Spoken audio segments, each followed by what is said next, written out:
Salut, c'est Sarah, ça dit quoi? And the Oscar goes to Anatomy of a Fall.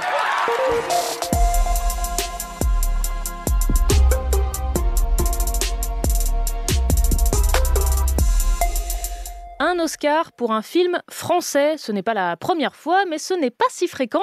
Anatomie d'une chute, réalisée par Justine Triet, a remporté cette nuit à Hollywood l'Oscar du meilleur scénario original. Pas la catégorie reine, meilleur film dans laquelle il était nommé, mais quand même, bien sûr, un prix qui a du sens pour Justine Triet. Le film s'est fait dans des conditions très indépendantes. On avait une liberté totale de fabriquer le film qu'on voulait. Et c'est vrai que de se retrouver ici aujourd'hui, à côté d'énormes productions, c'est quelque chose de pragmatiquement extrêmement joyeux en fait. C'est très beau de voir qu'aux Oscars, en fait, on peut aussi donner de l'importance à des films comme ça. Je te donne une partie du palmarès. L'Oscar du meilleur film est pour Oppenheimer et son acteur principal, Cillian Murphy, remporte aussi le prix du meilleur acteur. Meilleure actrice pour Emma Stone dans Pauvre créature. Et un seul Oscar pour Barbie, celui de la meilleure chanson originale pour What Was I Made For de Billie Eilish et Finis O'Connor. Et puis pour ce film-là, il faudra attendre 2026 pour savoir s'il sera primé. Mario revient au cinéma. Nintendo l'a annoncé ce dimanche à l'occasion du Mario Day, sortie prévue le 3 avril 2026, donc en espérant un succès à la hauteur du premier. Super Mario Bros, le film qui a rapporté à l'échelle mondiale plus d'1,3 milliard $. It's me, Mario!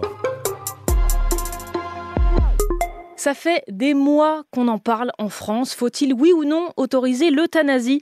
Après une convention citoyenne sur la fin de vie qui s'est terminée il y a quasiment un an, le gouvernement avait promis un projet de loi qui a été reporté plusieurs fois parce qu'avant de présenter une loi, il faut se mettre d'accord sur ce qu'on met dedans. Emmanuel Macron a tranché dans une interview aux journaux La Croix et Libération. Pour lui, l'aide à mourir en France sera du suicide assisté, c'est-à-dire que c'est la personne qui veut mourir qui prendra la substance, avec une exception d'euthanasie. Ça veut dire que si la personne n'est plus capable de le faire seule, c'est un médecin ou un proche qui s'en chargera. Alors il y a des conditions précises, être majeur, être capable de prendre la décision. Donc typiquement, quelqu'un qui a Alzheimer, par exemple, ne pourra pas en bénéficier. Il faut souffrir d'une maladie incurable et avoir des douleurs qu'on ne peut pas soulager. Ça va nous permettre, je l'espère, de retrouver ce qu'on souhaite quand on est en fin de vie, c'est de la sérénité. Loïc Rézibois, que tu viens d'entendre, est atteint de la maladie de Charcot. Et savoir qu'une loi nous permette enfin en France de ne pas nous retrouver dans une situation où on n'est pas encore mort, mais plus tout à fait vivant, c'est extrêmement important. Bien sûr, tout le monde n'est pas d'accord. Je voulais aussi te faire entendre l'avis de Claire Fourcade, médecin en soins palliatifs, des soins qui aident à améliorer le confort d'une personne en fin de vie. Moi, je vois pas du tout une loi de fraternité dans cette loi. Je vois une loi qui donne aux médecins le pouvoir de décider qui doit vivre et qui peut mourir. C'est pour moi en opposition complète à l'idée que je me fais de mon métier. Tel que le présente Emmanuel Macron, il faudra que plusieurs médecins soient d'accord pour qu'une personne bénéficie de cette aide à mourir. Cette loi, elle n'est pas encore là. Elle sera présentée en avril et débattue au Parlement en mai. Donc son contenu peut encore changer. On va maintenant dans le sud-est où la tempête Monica et ses conséquences ont fait 3 morts et 4 disparus en Ardèche et dans le Gard. Les pluies ne sont pas si exceptionnelles que ça, mais les rivières sont en crue et certaines victimes ont été emportées. Face à ces épisodes climatiques qui deviennent fréquents, c'est l'Agence européenne de l'environnement qui prévient. Les chaleurs extrêmes, la sécheresse, les incendies, les inondations, tout ça va s'aggraver en Europe, même dans les scénarios optimistes du réchauffement climatique.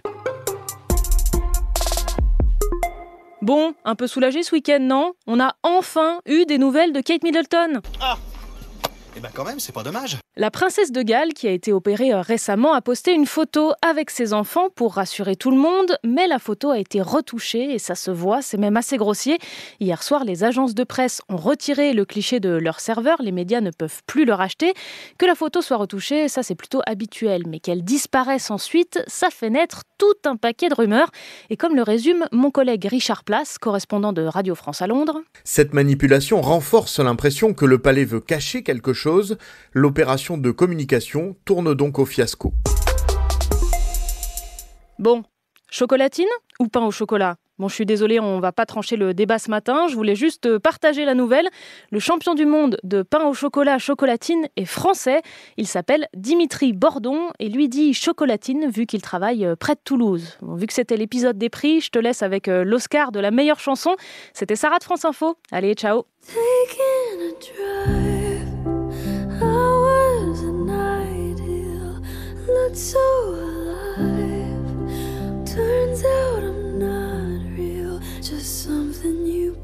waited for.